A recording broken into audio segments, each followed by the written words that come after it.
Ryan Reynolds here from Mint Mobile with a message for everyone paying big wireless way too much. Please, for the love of everything good in this world, stop. With Mint, you can get premium wireless for just $15 a month. Of course, if you enjoy overpaying, no judgments, but that's weird. Okay, one judgment. Anyway, give it a try at mintmobile.com/switch. Upfront payment of $45 for 3-month plan, equivalent to $15 per month required. Intro rate first 3 months only, then full price plan options available. Taxes and fees extra. See full terms at mintmobile.com.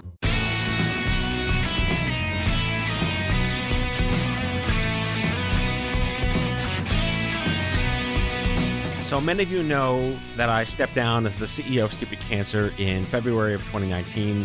I took a bit of a gap year sabbatical, and I realized I got to be back behind the microphone. So from Off Script Media, I'm Matthew Zachary, and this is Out of Patience, my brand new podcast as a continuation of the hundreds of episodes and thousands of guests and millions of listeners of the Stupid Cancer Show, which many of you who are listening may have listened to when it launched in May of 2007. So, quick reality check. You're listening to this show while the world is burning with the coronavirus pandemic, and I just want to make sure you're all doing your part to stay safe and keep everyone else safe. But the world is going to keep spinning, and it's our responsibility to each other to make sure that there's comfort and community. So I appreciate your taking the time out of the quarantine panic, quarantine and chill, whatever you're doing in the coronavirus, to listen to this show. Moving on. I couldn't think of a more appropriate guest to kick off this new chapter of my life than the one and only Jonny Imerman, who just moved to New York from Chicago. Jonny and I go back to the Salad Day Breakfast Club of the early 2000s when the dawn of the young adult cancer movement began. He was the mayor of Chicago. I am whoever I am. So enjoy, Jonny Imerman.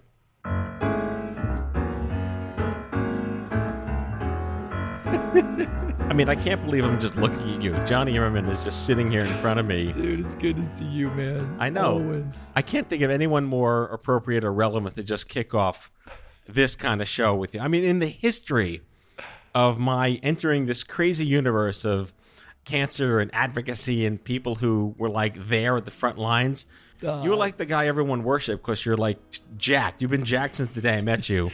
You're very kind. I'm not really that jacked, but you and I were having fun, man. The early days, we were having fun. But that's the throwback. People. It's the throwback. Yeah. And you were in this before me. I remember when, yes, you were just starting and you're like, I have this idea. I remember talking about the marathon team thing with you and you're like, should I build a marathon? Or calling me, remember where I was? We've been yes, there's a lot of history. Right, because my first entry into young adult cancer was Craig Lustig. Great guy. And he reached out to me through whatever ether of the pre-internet life back then. And he brought me in to meet the Breakfast Club. I met Brock Yetzo and Doug and Heidi. And then I met Tamika. And I think through Tamika, I met everyone else when the curtain pulled back and you were right there, dead center with Imerman Angels up and running, doing something that blew my mind. Because I was like, how the fuck did this not exist?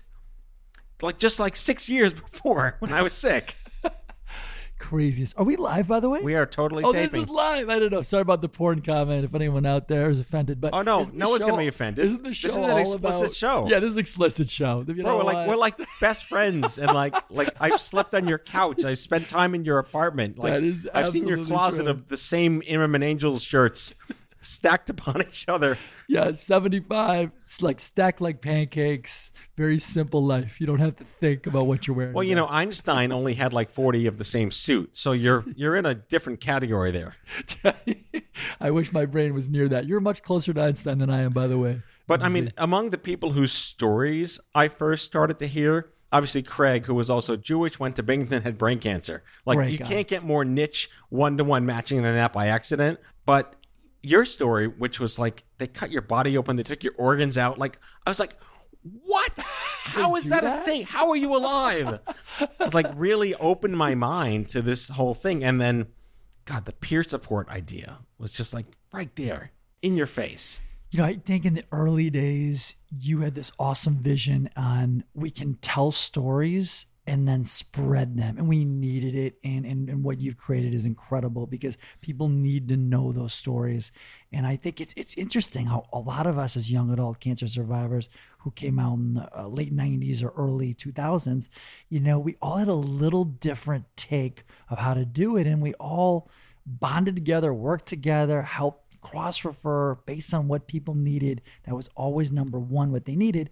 And to us and our little group in the Midwest was, wait, get a buddy. You have cancer, meet a buddy who says, oh, you lost a ball? I know what it's like to lose a ball. I lost a ball 5 years ago to the same cancer. Oh, you got to start this chemo? I did that chemo. I know all about that. I'll walk you through it. Oh, you have to have brain cancer? They're going to cut into your head? I did that 5 years ago. There's somebody's out there who did it. And, that's kind of what we got fired up about. But what I love what you created, Matt, was, okay, there's a way to have the stories told here and then spread them out to the masses, make them available to everyone so everyone can learn. It's like teaching class virtually everywhere. And that was a new thing in the early 2000s. I mean, I had the vision because I met people like you. I met this tribe that I didn't know existed to the extent that it did. And I realized I had a unique vantage point because I come from marketing and I come from advertising. And, there were astonishingly intelligent, passionate people there, but no one was an advertiser. And I felt like there was this need to have a brand that summed up all of our passions collectively, this rising tide consumer experience. But I mean, and I wound up doing something I didn't go to school for. Yeah. Like nothing I do is I got a BA in music, right? That's it. Reminds me of the opening lines to Avenue Q. Like, what do you do with a BA in English? Where's my life going to be? All kinds of knowledge and from my college, but I can't get a degree. That's whatever that is. But you went to Michigan. What did you graduate with? You have a great memory. I did go to Michigan. I did psychology. I truly believe kind of adjacent to. It is. I mean, it definitely. It was weird that it ended up being something I used. But let me ask you this, what's your opinion, Matt, on innovators and especially in the health world? Do they really need classic, what we think of education? Or is it, I have a friend in Chicago who dropped out of high school, not to say everyone should do this, dropped out in the 10th grade. Now he's got 60 people, runs an unbelievable company. And he just had it, he had the desire and he had the smarts and he was willing to work for it and he had the creativity. Do you think the education's needed when it comes to creating something like Stupid Cancer? Or could you have just been hey, without the education, 10th grade education, we still could have built this? One of the phrases that I use enduringly is bell curve and privilege. So we had the privilege of being white guys in major metropolitan areas who very fortunately survived through this crap that could have probably killed us very easily. Yes. And moved from a slightly higher pillar into an opportunity that we believed in and created out there. I also think that a lot of people are just naturally predisposed to being entrepreneurs and diffident to the status quo. They don't want to follow the path of probably most resistance and go through the college rigmarole and find your way up there and do what the world tells you should be done. And I didn't know I would wind up being an advocate when I met Craig Lustig. He's like, you should be an advocate. I'm like, what the fuck's an advocate? It was a magazine for the gay community. That's all I knew it for, because it was a client of the agency I worked for. Mm-hmm. The first time I heard the word advocate, I knew it was a public advocate because you had to vote for one. And the Advocate magazine, what is an advocate? And he's like, people know the story, but I was given brain cancer. I was given Robitussin for brain cancer in a misdiagnosis. And Craig's like, well, let's make sure that no one gets Robitussin for brain cancer. I was like, sold. I'm in. What the hell does that mean? What do I do? Now what? Start a charity. Okay. I have no idea. Give me the manual of how to start a charity. Right. I was given penicillin for ball cancer. Yeah. Kind of crazy. They missed it the first time. Didn't work, I No, assume. penicillin didn't work. I had to come back 2 weeks later for the chemo. But I think you walked right into an opportunity that I would think born of your condition out there really was a gap in younger pediatric, adolescent, young adult cancer peer support out there. But there was peer support. I want to know what got you specifically into young adult cancer. And why not just help everybody? It happened organically with Imerman Angels. Imerman Angels, as a one-to-one mentor program that's free anywhere in the world. We're blessed to have over 11,000 people that volunteer to share their stories of brain cancer survivorship, bone cancer, leukemias, everything. It could be the rarest of the rare to the most common. But we became and focused in the beginning on the young community because we were young. And yes. Like attracts like. And so it spread really quick. And again, this is like 04, 05, as you know. I mean, our paths are so parallel. And in that era, we didn't have the internet of what it is, right? It was talking to people. It was going out. It was, for us, wearing T-shirts, right? That's why we came up with this clothes talk idea. It was like T-shirts got us conversations with people to spread the word that helped us help people. But we were just young and we were going out to bars and restaurants and we were single and we were like trying to we were going on dates or whatever. You're just out a lot in the city of Chicago downtown. And the young survivors found us first. And actually, we had a problem in Chicago for those first 5 years, maybe from 05 to 10, that we only helped young people. And we're like, wait a second, no, if you're 70 and you have stage 3 ovarian cancer, we know someone who's 75 who beat that. But those people sometimes wouldn't reach out to us because they thought we only helped young people. Well, your mission was never just young adults. You trended young adults. And I can resonate with that because very blatantly out of the gate, the I'm Too Young for This Cancer Foundation, which the hashtag, before hashtags, the slogan was Stupid Cancer, was like the young adult cancer movement or community. Mm-hmm. And yes, it was intentionally ageist and alienating because our mission was this. And if you didn't like it, you didn't understand it, I'm sorry. There's plenty else for you out there by comparison. I do give Heidi Adams, shout out to Heidi Adams, full Big credit. Shout. She's phenomenal. For converting me to young adult, because I felt guilt. How do you only just help this amount of people? And then cancer isn't so peachy in your 50s and 60s either, I would imagine. Actually, I do know.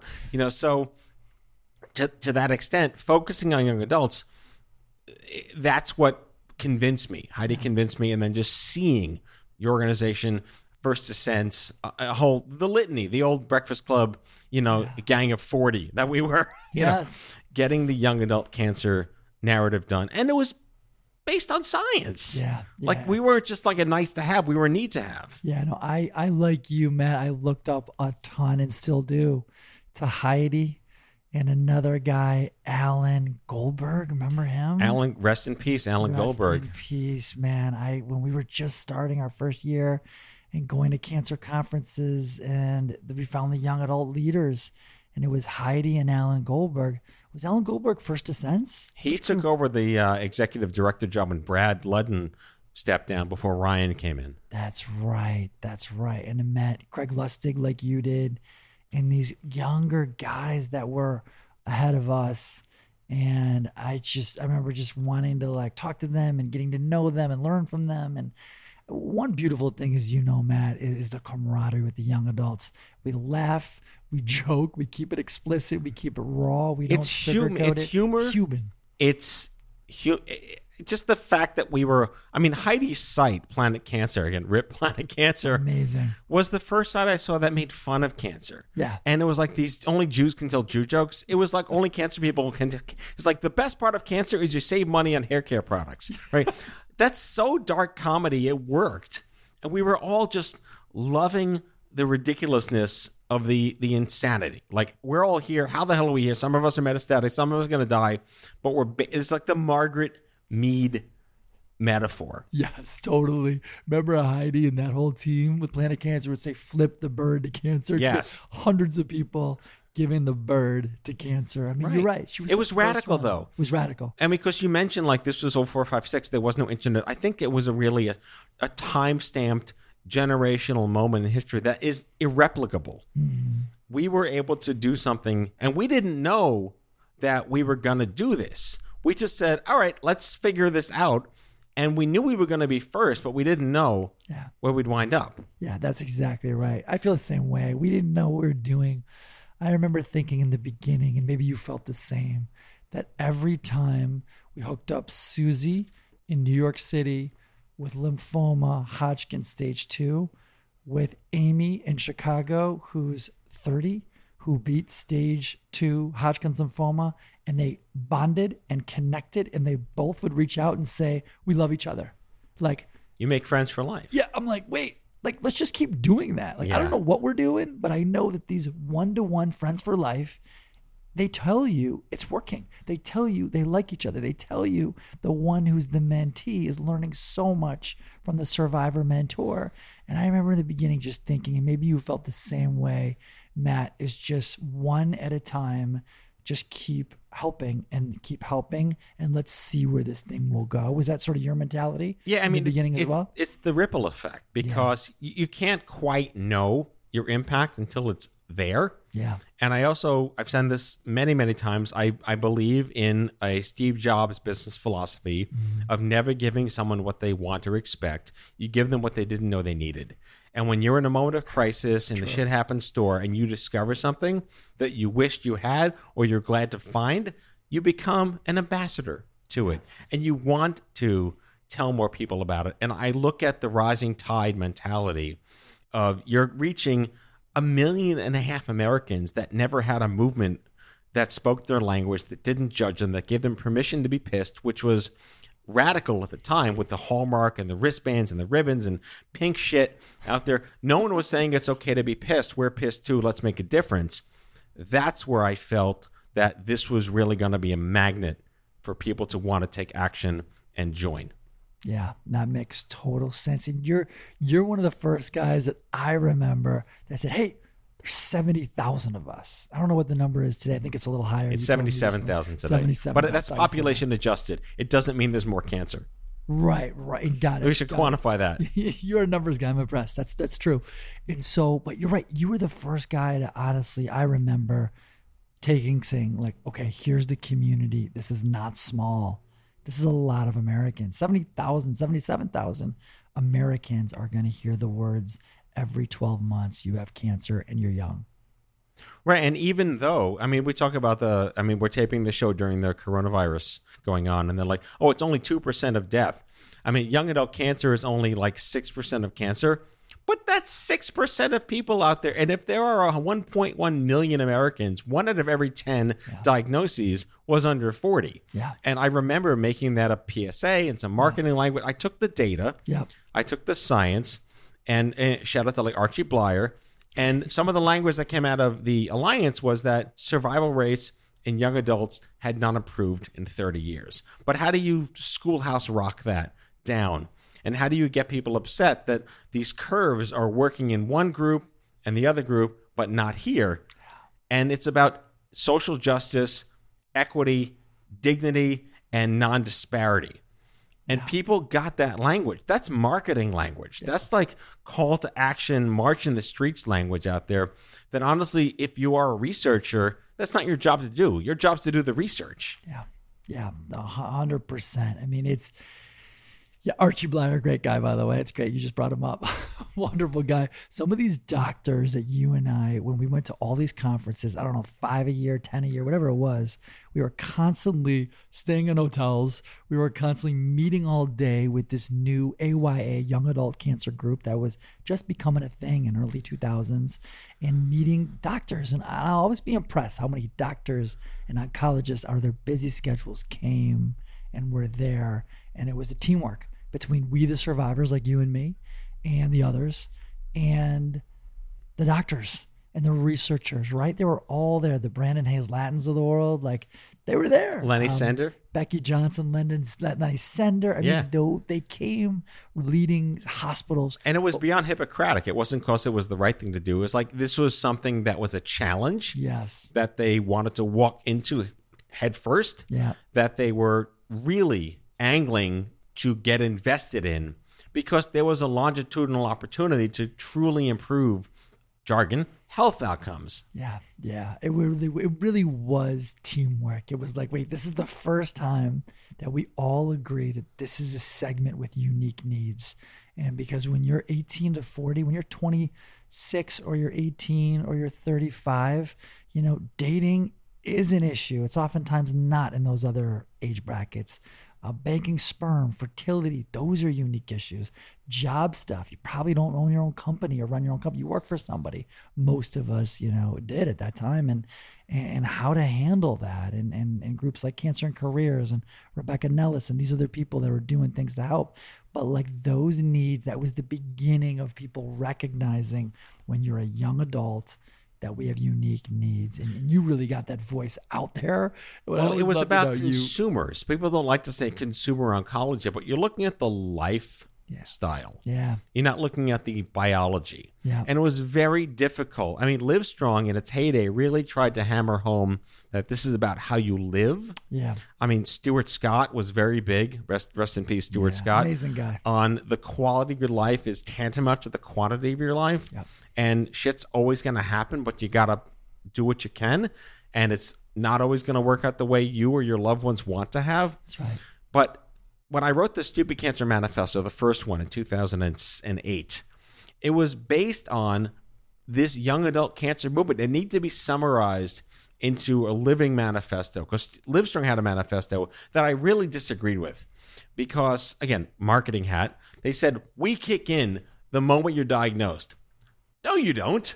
Nothing kicks in the moment you're diagnosed. Like we got your back. I get that. But I'm deconstructing with my nerd hat on.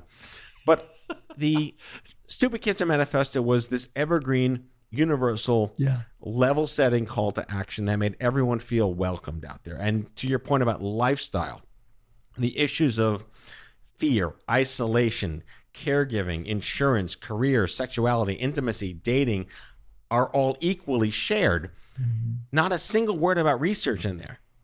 And that's the defining ownership that I felt needed to exist and embodied all of this. Yeah. No, that is true. There's so many issues.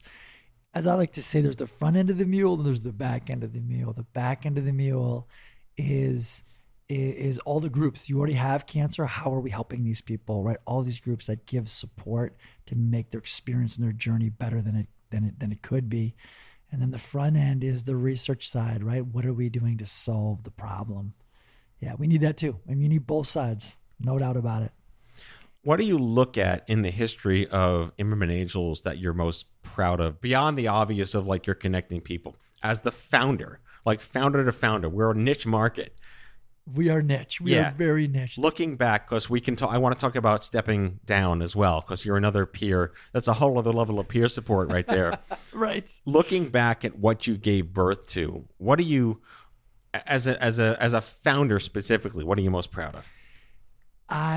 What makes me the happiest is seeing teams and groups of people, now thousands, over 11,000 families, that say we want to help and we're in and we care and we're grateful and we want to help other people for no reward, no money, no recognition, no PR, all behind the scenes, all pure, all altruistic.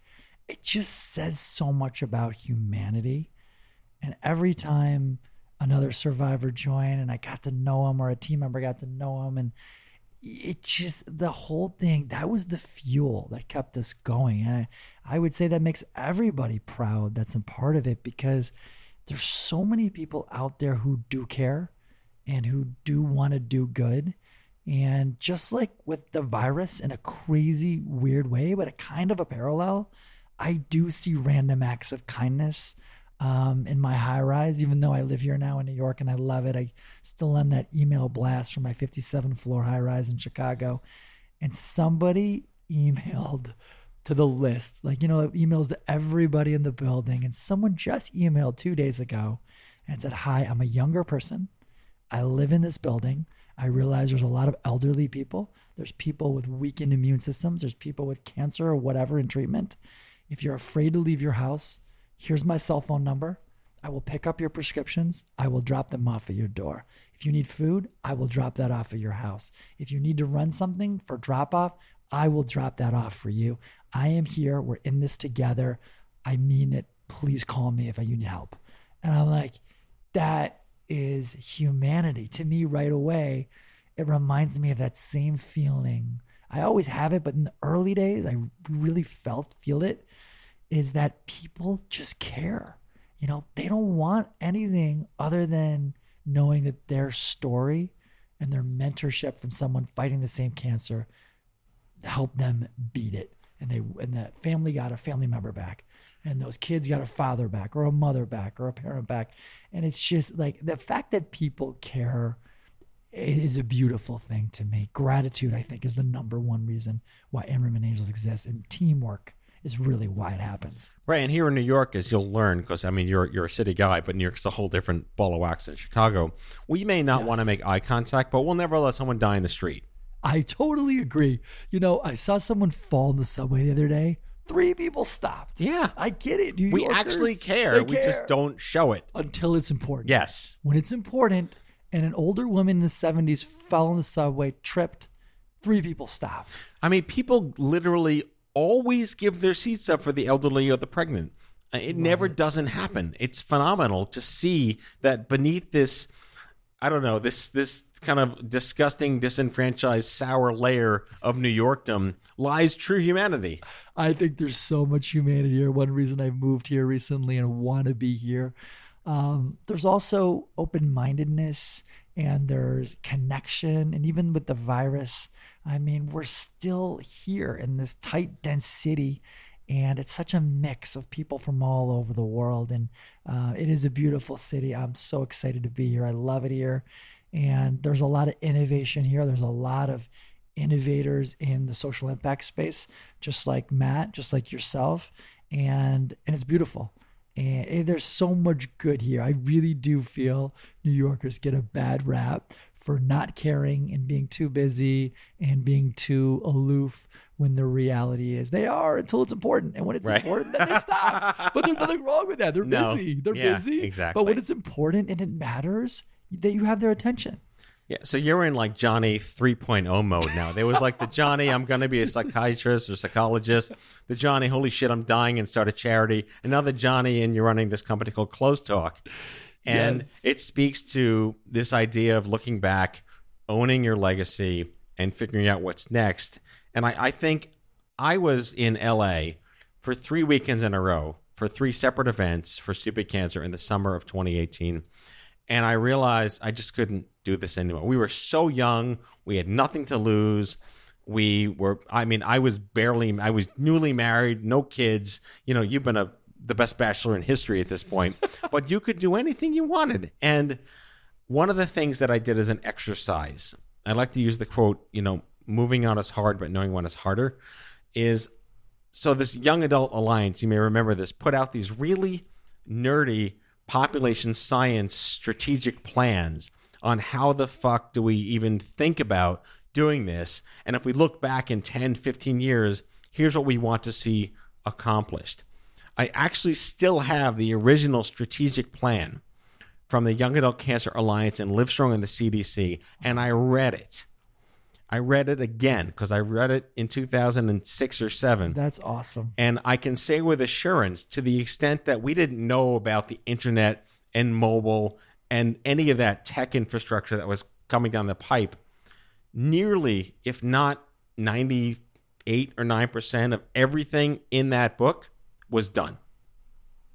So I look back and I said that the big we, the royal we of the young adult cancer movement, Stupid Cancer may have wound up being the circus tent that carried everything forward on a consumer level and legitimized it and got people involved. And we drew crowds all over the place, and we got hundreds of, maybe thousands of people to sign up for studies and trials and opt-ins that defined the data out there. We accomplished something that we set out to do 15, 16 years ago. And that was the solace I needed to realize that it wasn't quite mission accomplished, but it had a little asterisk. That we still have a lot of work to do, But now that we know there's so much about guaranteeing women have a right to parenthood out there, that's a good problem to have because you were just dying 15, 20 years ago. So the perspective of looking back, and Jess said, my wife said something phenomenal to me, and which is you spent so much time inside that apple core, you never saw the orchard. Interesting. That's powerful.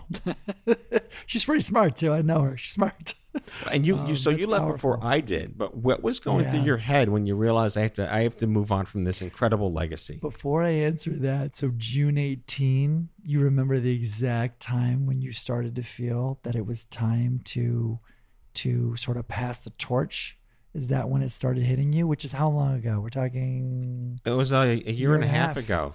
It was around June, July of the summer. And by August, things had just gotten to the point where, when am I going to realize that I already pushed the boulder up the hill? Yeah. And that it's for someone else to carry the boulder, not to the next hill, but up a little path to join everyone else at the same level of equity. Yeah. God, and how quick did you respond from the point that you had those thoughts and those feelings? You got to honor them. They're authentic. They're there for a reason, right? Something's causing that, which I truly believe. I felt the same way.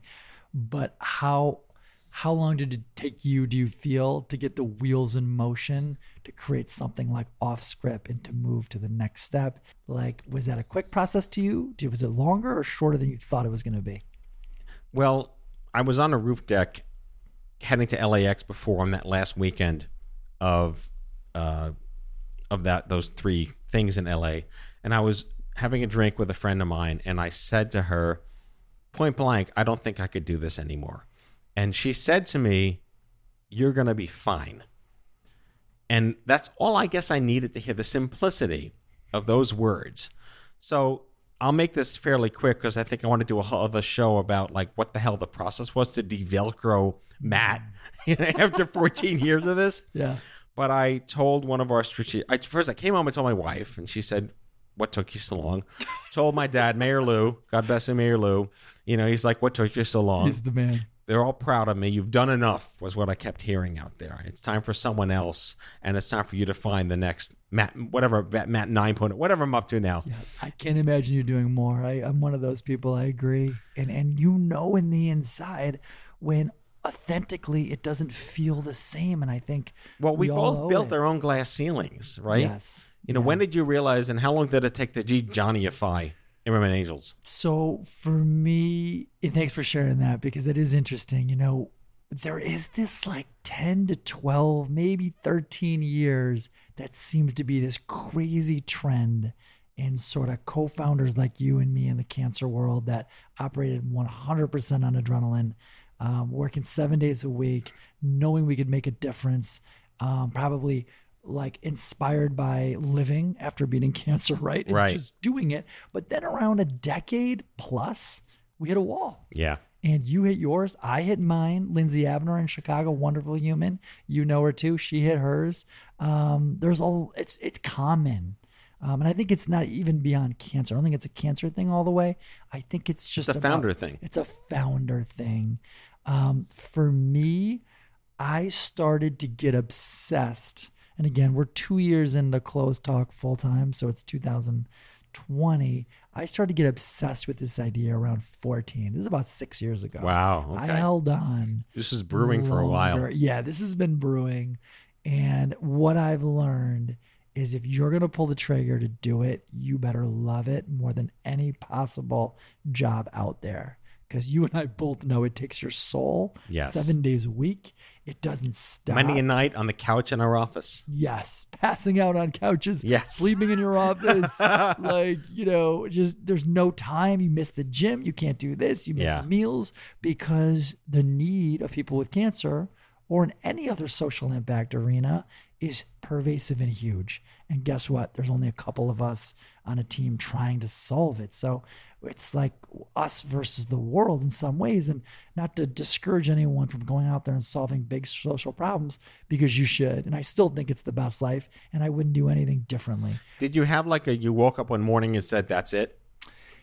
I got obsessed with the idea. It wasn't that. I didn't wake up one morning and it was it. It was a voice that kept getting louder saying, there's something bigger here. You should go build it.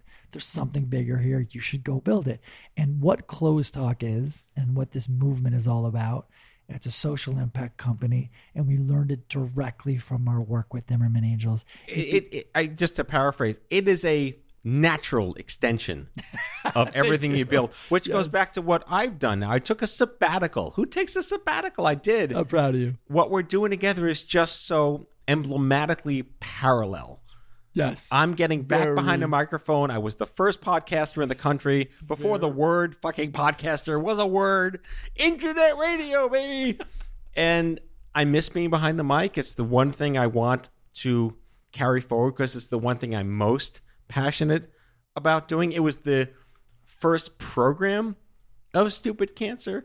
So we're both following these incredibly similar trajectories based on the fact that, hey, we want to make a living, which is a good thing to do, but we want to have social impact at the same time. Totally. And there's ways to do it. But yes, to do both is hard. Do well and do good. Do well and do good. And for you, it's a natural extension of what you do. Like this is really your 2.0. By this, Johnny's looking around the studio that you can't see, listening to a podcast.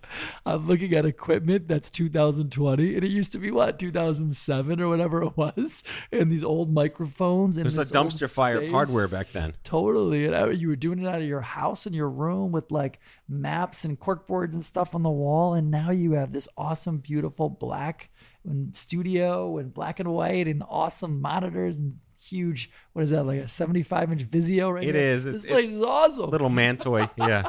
This place is great. And this is your 2.0. It's a natural extension. And I think there's a huge parallel between the two of us, buddy, that we both learned along the way where our bullseye was.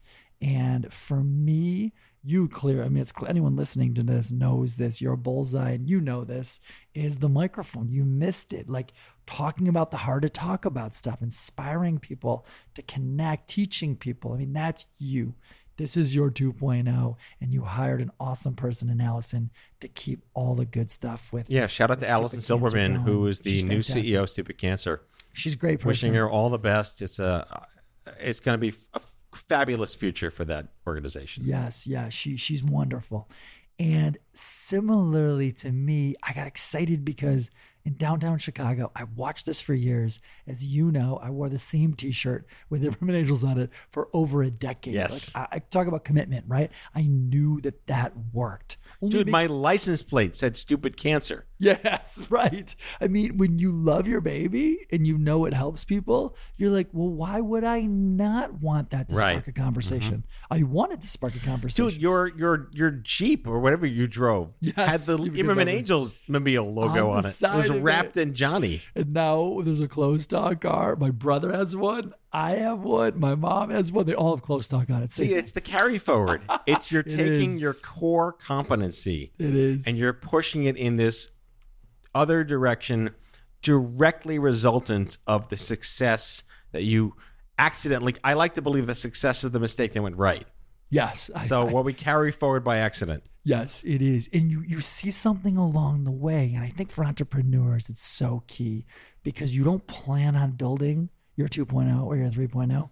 You only become aware of how it could really change the world by doing your 1.0 or the previous. What you don't know is I didn't know what a podcast was. Yep. They just stuck a mic in front of me saying, you can go be a voice. I know I'm an NPR wonk since I was a kid. Like, all right, I'll just do a radio show. Why not? Shit. And I'm going to talk real shit on this. And you kept it real too. And you were doing that in the early days and talking about Well, no stuff. one said fuck on the air with cancer. Like it was just, it had to be that. Yeah. Yeah. It had to be that. And the young adults, they connected to it. They connect to it still. And still get funding, I should say. Yes. The fact that Thank you, Pharma, and our sponsors at Stupid Cancer and all the donors out there for helping me say fuck on the air for 14 years. And that's okay. They were okay with Yes. it. You're right. That's a big deal. That's even more impressive. They kept giving me money. The more I was like, it wasn't even inverse proportional. It's just like proportional. More fucks, more money. You proved them all wrong, man. You could really do it. Get the maybe more conservative pharma company to still support you and still say the word fuck. That's an accomplishment. Good work. Well, I got to say, I'm glad you live here now because we could do more podcasts. We're social distancing for those of us. We're 6 feet apart. We really are. We did the Wi-Fi, which is what my kids are saying now, the Wi-Fi. Like it. And we're going to Purell the fuck out of ourselves all day, every day. Love it. And I think we might do a show on the virus. I think it's really important to talk about that here on the show. So we'll look forward to throwing that up in the feed at some point in the next couple of weeks because that shit ain't going away anytime soon. Smart. John, I got to tell you, like, this is the epic reunion of all epic reunions. And thank you for being there in a space you never really wanted to be in and a space I never wanted to be in. But you're a legacy, you're a hero, and I'm grateful for you.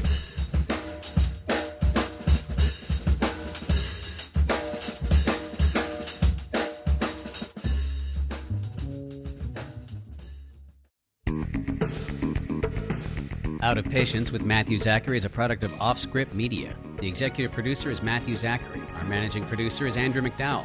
It's mixed and edited by Matthew Zachary. Matthew Zachary is our sound engineer. Thanks to Constance Shoquist, Sarah Cottonoff at Podsites, Jen Horonjeff at Savvy Co-op, David Goldstein at We Go Health, Roth Media, and Mirrorball Agency for production support. If you haven't already, be sure to subscribe to this podcast and never miss a new episode. Help us grow by giving us a like and a review wherever you get your podcasts. And please follow Offscript Media on Facebook, Twitter, Instagram, and LinkedIn. To advertise on our platform and for all media inquiries, email media@offscript.com. Share your comments, feedback, and make guest recommendations by emailing contact@offscript.com. For more information, visit offscript.com. Are you looking for a new job or want a career change? Look no further than Monster.com. Need a little help standing out? Our expert resume writing services will make sure you shine. Want to brush up on your interview skills? Engage with our AI interview prep tool. Want some advice on negotiating your new salary?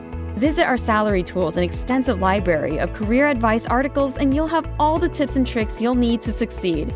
Visit Monster.com today and take the first step towards your career. Monster.com. Find your right job fit.